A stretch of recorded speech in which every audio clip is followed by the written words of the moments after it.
Meus irmãos, Êxodo capítulo 4, a partir do verso 18, nos diz o seguinte: Saindo Moisés, voltou para Jetro, seu sogro, e lhe disse: Deixa-me ir, voltar a meus irmãos, que estão no Egito, para ver se ainda vivem.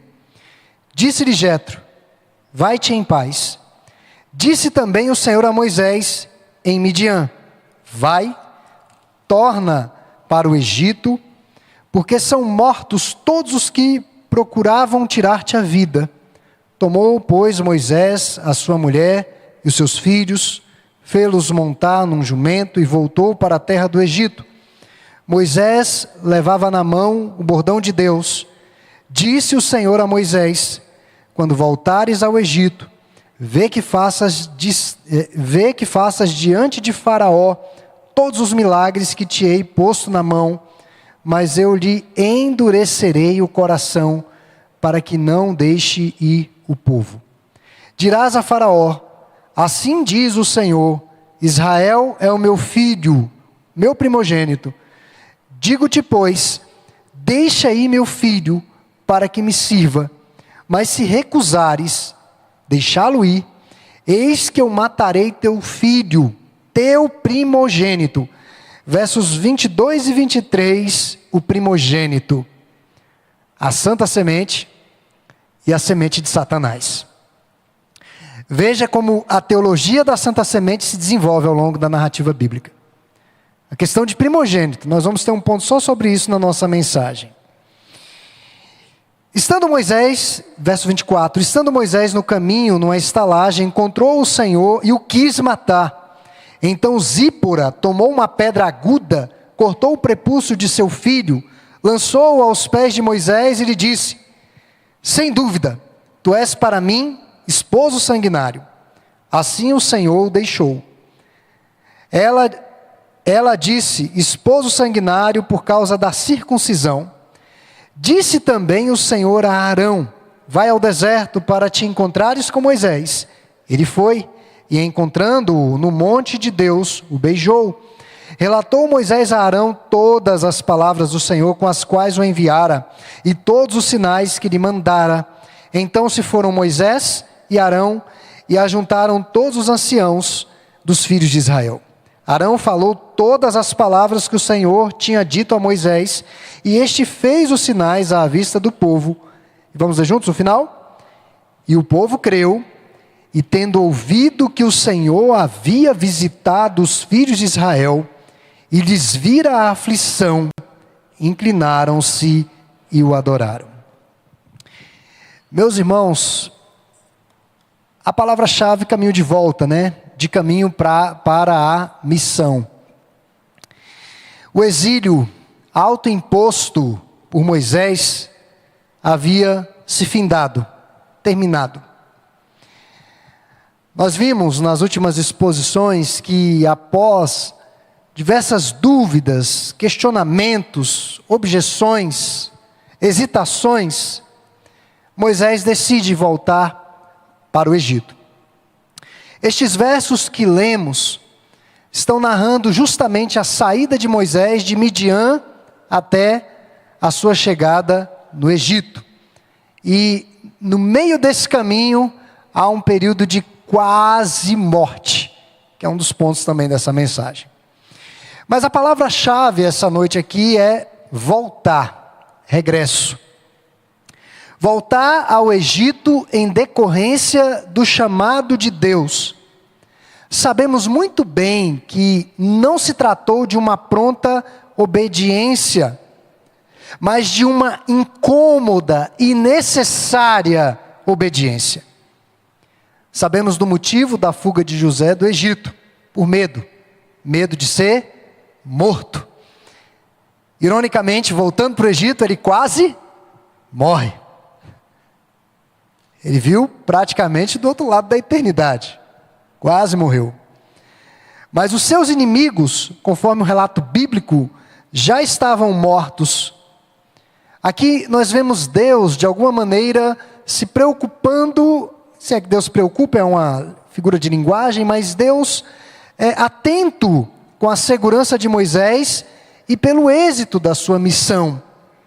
O fato é que quando Deus nos chama, há aquele ditado cristão, evangélico, que Deus não chama capacitados, mas capacita os escolhidos. É uma frase que corre por aí nas igrejas evangélicas.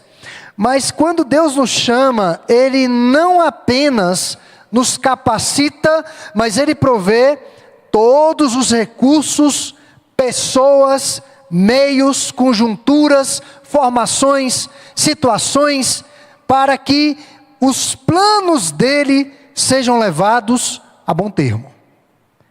É como se fosse uma concorrência de elementos para que o plano dele fosse levado a bom termo. Então, Deus prometeu acompanhá-lo e ajudá-lo a libertar o seu povo. Meus irmãos, eu não tenho a menor sombra de dúvida, por mais que hajam livros cristãos sensacionalistas falando a respeito de pessoas que tiveram a divina revelação do inferno, a divina revelação do céu e tantas outras heresias que existem no nosso tempo, por mais que essas pessoas aleguem ter uma comunhão tão próxima com Deus que praticamente Deus toma café com eles, almoça com eles, janta com eles, batem papo com Deus. Mas eu acho muito difícil existir um homem que teve tanta intimidade com Deus quanto Moisés. Um homem que teve a percepção de que Deus estava presente com ele e com o seu povo na missão. Eu acho muito difícil. Então Deus prometeu acompanhá-lo e ajudá-lo a libertar o seu povo. E com o bordão de Deus em suas mãos, Moisés não tinha nada e ninguém a temer. A morte dos inimigos era um sinal claro do início do êxodo. A promessa da libertação, ela foi startada, ela foi inicializada, ela começava a se materializar em Midian, quando Moisés volta. E daí eu quero trabalhar essa noite primeiro explicando o texto, no final farei 2 aplicações. Então primeiro, como o retorno de Moisés ao Egito se desenrola à luz desse texto. Primeiro nós temos aqui do verso 18 a 20 a despedida. Apesar do chamado do Eterno, Moisés devia respeito ao seu sogro. Foi quem o acolheu. E naqueles tempos patriarcais, os membros de uma família, eles precisavam pedir permissão do cabeça da casa antes de alguma viagem ou de alguma missão fora. É verdade que Moisés tinha a casa dele, mas ele era um funcionário do seu sogro e tinha uma comunhão muito estreita com o seu sogro. Além disso, nós sabemos que Moisés precisava voltar e entregar os rebanhos de seu sogro que havia levado para o Monte Horebe. Quando há a teofania, Moisés estava cuidando de quê? Dos rebanhos do seu sogro. Então precisava deixar o produto lá novamente. E antes de regressar ao Egito, Moisés volta para se despedir do seu sogro. Homem que, além de ter lhe dado guarida, lhe proporcionou um lar em Midian. 40 anos em Midian. Não poderia mais trabalhar com ele. Agora Moisés era portador de um chamado mais elevado. Foi um compromisso pessoal com o Altíssimo. E chama a atenção nesse diálogo de despedida de Moisés com o seu sogro, 2 coisas. A primeira é que Moisés se refere aos hebreus de uma maneira bem peculiar. Ele diz assim no verso 18a, eu preciso voltar aos meus irmãos. Aos meus irmãos. Quando Moisés chega em Midian, lembra? Que ele acaba livrando as filhas de Jetro daquela situação com os pastores. E quando elas vão relatar ao seu pai, elas dizem, olha, um egípcio apareceu e nos livrou das mãos daqueles pastores malvados. Mas Moisés entendia que os hebreus eram seus irmãos. Ele havia se identificado com o povo de Deus. Ele disse que precisava ver se aqueles irmãos ainda estavam vivos. Então, a primeira coisa que salta aos olhos. A segunda, eu não sei se os irmãos notaram, é que de forma intencional, Moisés omite de seu sogro o encontro com Deus. Eu penso que se nós víssemos uma sarça ardendo na nossa frente, não se consumindo, nós contaríamos para todo mundo. Olha, eu vi uma sarça e que saiu um anjo do meio dela, e Deus me deu. Moisés omite por completo essa missão, esse encontro com o Senhor. Ele não foi muito claro com o seu sogro. Não sabemos, irmãos, os motivos porque a Escritura não nos diz. Há algumas especulações que muito provavelmente Moisés ainda estava vacilando em algum ponto entre a fé e a descrença. Eu vou nessa missão, vamos ver o que dá. Lá na frente, Jetro tem uma função importante ainda na vida de Moisés, que nós vamos ver. Ele tem uma função importante. Então, a despeito disso, Moisés segue o caminho da obediência.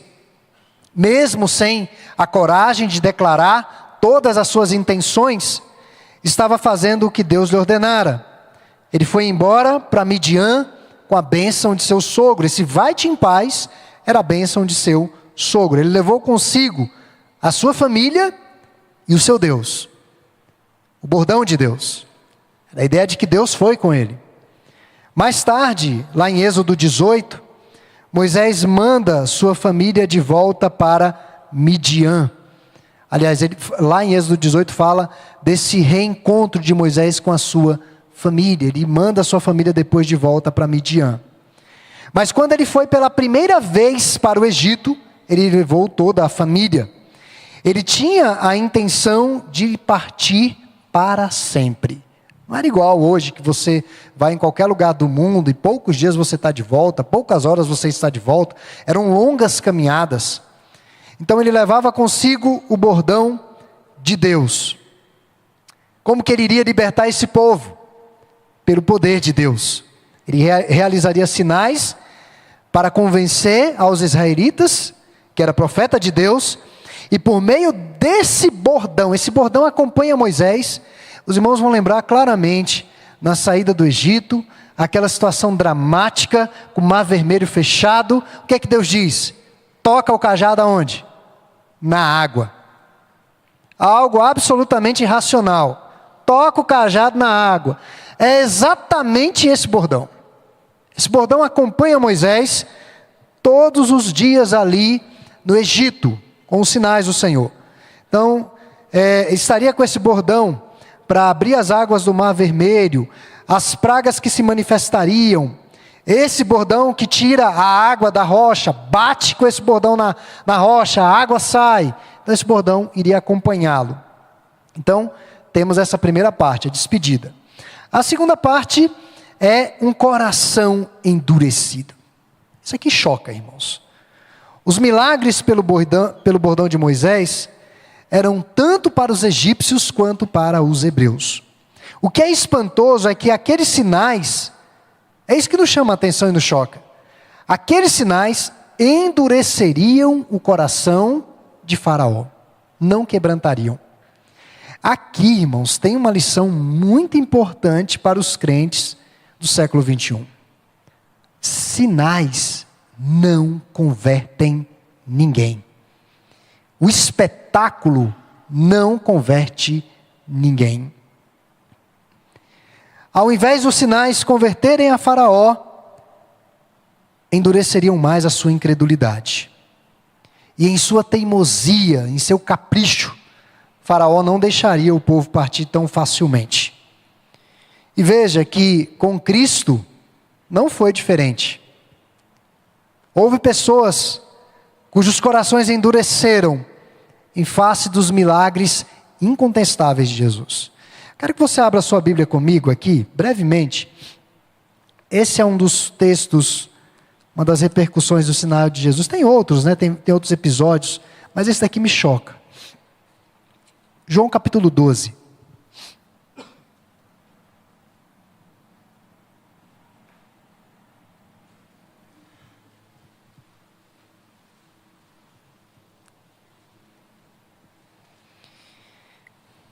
(9 a 11), tá?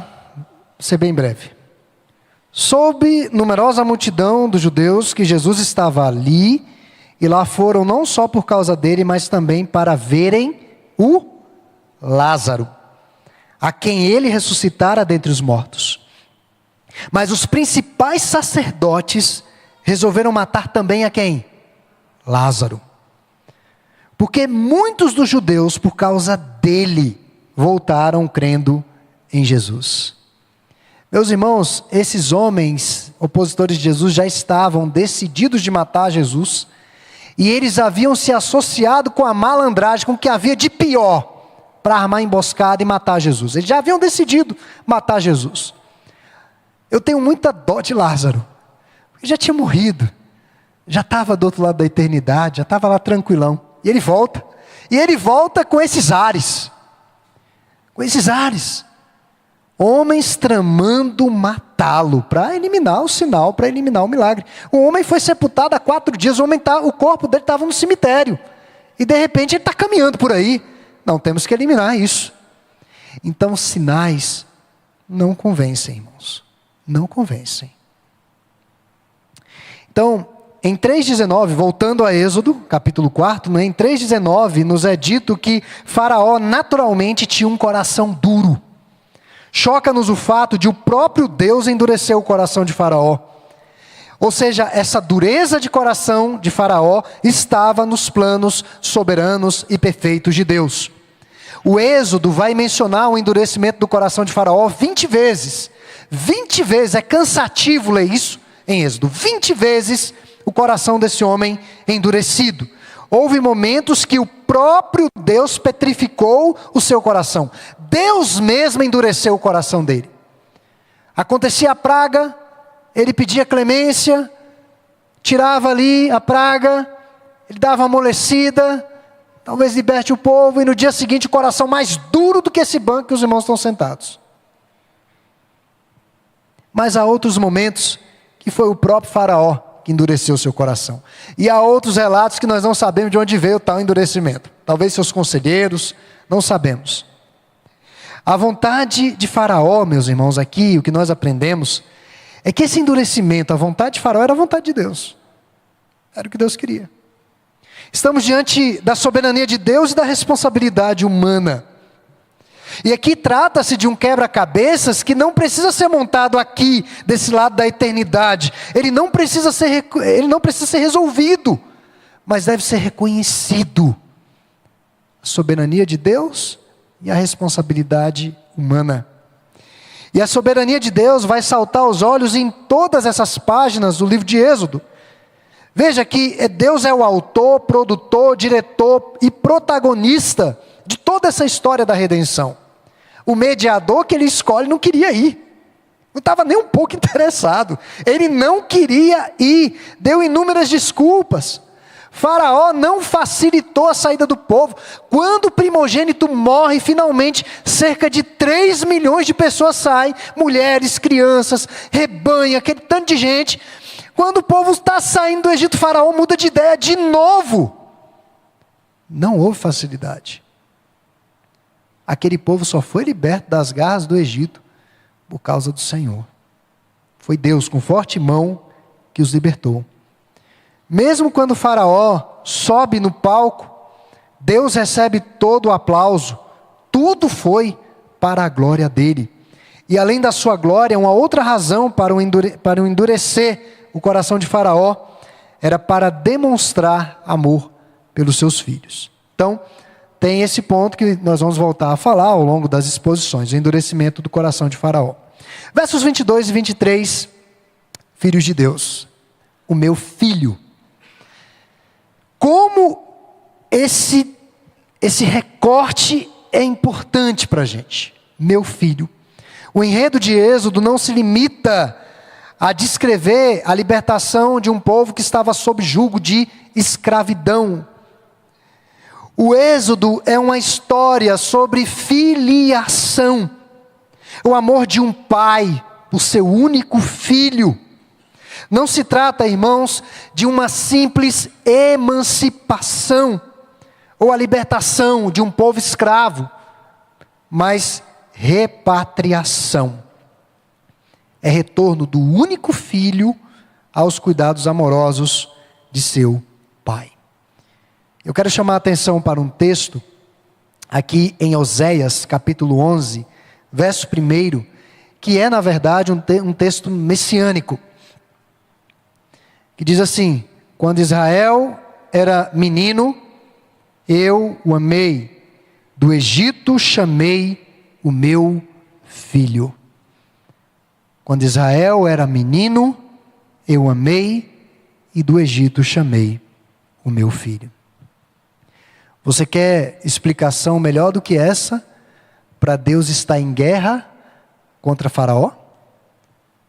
Você quer explicação melhor do que essa? Faraó estava escravizando o filho de Deus, a nação de Deus. O povo hebreu, ao longo da história, era temido, não por causa do seu exército bélico, das suas armas, mas o povo hebreu era temido por causa do seu Deus. E o texto faz questão de trazer a menção desse Deus como Senhor dos exércitos em muitos momentos. O Deus Todo-Poderoso. Então, o motivo é porque o rei do Egito estava escravizando o filho de Deus ou os filhos de Deus. Para o líder egípcio, o povo hebreu era apenas mais um dado, um número de escravos. Escravos. Nada. Para muitos desse mundo, a igreja não significa nada. Não faz diferença nenhuma. Mas a igreja é o povo de Deus. Mas esse não era o valor que Deus dava ao seu povo como um povo escravo. Eles eram filhos amados. Além disso, o soberano do Egito estava impedindo que os hebreus servissem ao Senhor. É o que está estampado no texto. Ele estava atrapalhando do povo de Deus o servi-lo. Ao invés de serem livres para chamar a Deus de Pai, os israelitas eram obrigados a chamar Faraó de Senhor. De Senhor, porque eles eram escravos. E Deus queria a adoração do seu filho unigênito. E aqui nós temos um prenúncio do que vai acontecer ali com os primogênitos do Egito. Inclusive, o filho de Faraó. Somente essa calamidade foi capaz de convencer o rei do Egito a libertar o povo de Deus. Nós vamos ver o significado de um primogênito, não vamos entrar nisso agora. Por ora, o que é o primogênito do Senhor, os filhos do Senhor. É digno de nota, irmãos, que os israelitas jamais corresponderam à altura, o supremo chamado de serem filhos de Deus. Nunca chegaram próximo, nem perto do que é ser um filho de Deus. Um povo difícil, de coração obstinado em desobedecer. É cansativo ler as páginas do Antigo Testamento. Tamanha desobediência desse povo. Daí um dos principais motivos de Deus enviar seu único filho, perfeito. Foi quem serviu ao Pai com dedicação, com fidelidade absoluta, a agenda totalmente conduzida por Deus. Jesus era tudo que Deus queria que de um filho, e realizou tudo que Israel deveria ter realizado. A vida de Cristo foi um êxodo, uma saída. O Senhor Jesus foi enviado para o Egito, onde permaneceu até a morte de Herodes. E lá em Mateus 2,15, nós temos a realização dessa promessa. Do Egito, chamei quem? Meu filho. Do Egito chamei o meu filho. Cada um que vai a Cristo se torna filho de Deus. Jesus é o primogênito entre muitos irmãos, como diz o apóstolo Paulo em Romanos 8:29. Prosseguindo, irmãos, quase morte. Versos 24, fechando aí no verso 31, a chegada de Moisés no Egito. Quando Moisés se coloca de caminho para o Egito, parecendo que tudo estava se encaixando, tudo ia bem, ele vivia um drama. E que drama! Quase morreu. Um texto difícil, pelo fato de não ter circuncidado seu filho. Deus se tornou seu adversário. A Bíblia não diz como Deus pretendia matá-lo. Não diz. Mas, francamente, olhando para a história até aqui, do chamado de Moisés, olhando para a maneira como Deus conduziu tudo, não faz o menor sentido isso daqui. Ora, Deus chamou Moisés para ser um agente de libertação do seu povo. Se Moisés morresse, aquele plano seria seriamente comprometido. Deus poderia levantar outro. Mas Deus foi buscar Moisés em Midian, no Monte Horebe. Parece ali, acontece tudo isso e o homem morre no meio do caminho. Qual o sentido disso? De maneira providencial, sua esposa Zípora entra na narrativa, circunda o Gersinho. Lança o prepúcio de seu filho aos pés de Moisés, dizendo: tu és um esposo sanguinário. Meus irmãos, Deus até aqui foi tão paciente com Moisés. Nós vimos em exposições anteriores como que Moisés coloca dificuldade para as coisas. Como aquele filho em casa, que você dá uma ordem para ele, ele começa a dar um monte de desculpas esfarrapadas.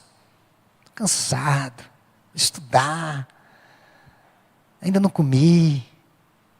E Moisés estava meio que naquele corpo mole para fazer o que Deus queria. E Deus naquela paciência: não, vai Arão. Não, bordão, olha aí o sinal. Não, vai dar certo. Tudo mais. E de repente, do nada assim, Moisés cai, quase morre. Meus irmãos, é pelo simples fato da circuncisão ser um caso de vida ou de morte. O motivo era porque a circuncisão era a marca da aliança com Deus. Era a marca da aliança. Esse sinal tinha origem nos patriarcas.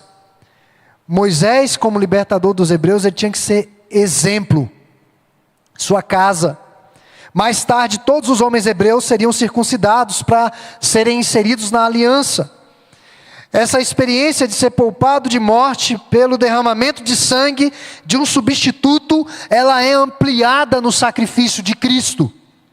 Deus não tratou Moisés com intenções assassinas, mas deu a ele a experiência de salvação em primeira mão pelo derramamento de sangue, porque sem derramamento de sangue não há remissão de pecados. Quando finalmente a ira de Deus se desvia de Moisés, ele pôde concluir a sua viagem de volta. Em chegando no Egito, tudo se cumpriu como Deus prometeu. Foi recebido por Arão. Por conta dos sinais, os anciãos creram na esperança da salvação. E o capítulo 4 termina com uma espécie de, não é uma doxologia, mas beira isso, uma adoração. O povo ainda numa situação de escravidão, adorando a Deus por sua misericórdia. E aqui termina a chegada de Moisés no Egito e temos fortes emoções nas próximas exposições. Mas o que nós podemos aplicar essa noite, além do que já vimos até aqui? Duas aplicações básicas. A primeira, irmãos, é que Deus deve ser a prioridade do crente. Deus deve ser a nossa prioridade. Em alguns sentidos, Moisés serve como exemplo para ser seguido por crentes que afirmam amar a Jesus, mas amam mais as suas famílias do que ao Senhor. Não se trata de desprezo, de grosseria com os membros de sua família. Nós sabemos que demanda respeito, paciência, especialmente quando há integrantes da família que não são cristãos. Eles certamente não vão compreender as escolhas que nós fazemos. A minha família é uma família grande. A maioria não é crente. E a maioria não entende. Quando fui chamado para ser pastor, aí que não entenderam mesmo nada. Mas eu já sou pastor há mais de 20 anos. Eles sabem que domingo não é um dia meu, é o dia do Senhor. Não sei como que eles entendem isso, né? Mas eles dizem: domingo não podemos contar com ele porque ele está na igreja. Eles nem me chamam. Já mudaram programações para o sábado, outro dia alternativo, mas quando é domingo eles nem me chamam. E eles não entendem. não entendem. Precisamos de paciência, mas a obediência e serviço a Deus devem ser prioritários. O nosso compromisso com Deus vem em primeiro lugar. Moisés estava bem localizado ali em Midian, numa condição de vida ali boa, 80 anos. Já pensando, no fechamento, já aposentadoria. Mas Deus tinha mais. E não era no conforto da sua nova moradia em Midian. E demanda uma lealdade para a vida toda. Em alguns momentos nós podemos contrariar sim os interesses da família. As pessoas, meus irmãos, que mais amamos, não podem ser empecilho para que nós sirvamos a Deus com fidelidade. Elas não podem ser uma pedra de tropeço. Não podem. Uma segunda lição é que o bordão de Deus está disponível para nós hoje. O bordão era um sinal visível do poder salvador de Deus. Agora esse poder vem por meio da cruz. Quando Moisés está no deserto, o povo é acometido de uma doença grave, uma praga. E Deus diz: olha, Moisés, você vai levantar uma serpente no deserto. Quem olhar para a serpente vai ser curado. Era um sinal, o sinal de Deus. Qual é o nosso sinal hoje? É a cruz. Agora esse poder salvador vem por meio da cruz. O lugar onde encontramos o poder de Deus não é em um milagre, porque a euforia dos milagres passa. Passa, irmãos. Essa euforia passa. São alegrias efêmeras. Por mais extraordinário que seja o milagre, passa. O lugar onde encontramos esse poder de Deus não é em milagres, mas na mensagem da cruz, em que Cristo fora crucificado por nossos pecados. E Paulo salientou que enquanto muitos pedem um sinal, nós pregamos a Cristo crucificado, o poder de Deus. 1 Coríntios 1, 22 a 24. Há muitos por aí que estão pedindo um sinal. Deus tem que fazer alguma coisa para me convencer. Deus já fez o suficiente para convencer os seus filhos. Ele enviou o seu filho. Seu filho foi crucificado numa cruz. A cruz é o sinal de Deus. A cruz é o sinal do amor de Deus. É o sinal que Ele nos ama o bastante para morrer por nós. Se alguém demonstrasse esse tipo de lealdade a você, uma pessoa que estivesse disposta a morrer por você, a morrer, a se colocar na frente de uma bala, de um perigo para te poupar, eu acredito que você não teria dúvidas do amor dessa pessoa por você. A cruz é sinal da misericórdia de Deus, é sinal de que os nossos pecados finalmente foram perdoados. O maior estorvo e problema que temos são os nossos pecados. Tal qual os hebreus, nós não conseguimos cumprir satisfatoriamente o ser filhos de Deus. Somos filhos menos do que medíocres.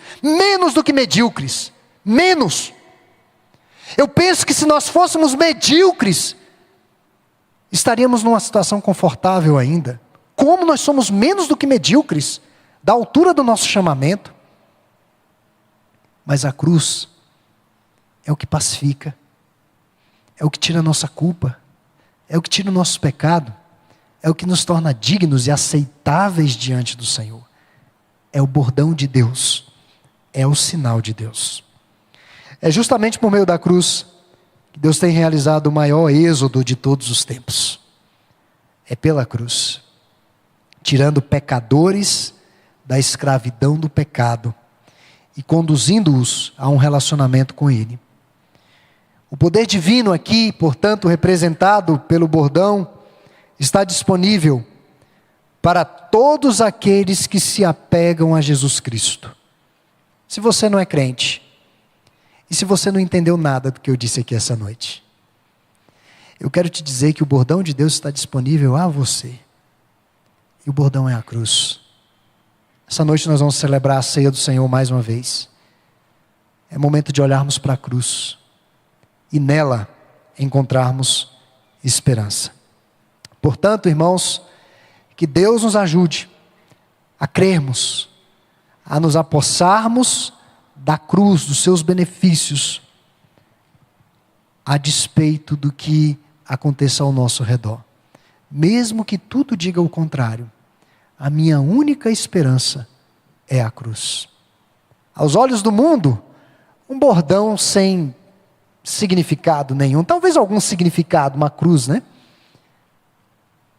Aos olhos do mundo, apenas um significado vago, mas para o crente, a esperança de salvação. Que Deus nos abençoe. Amém.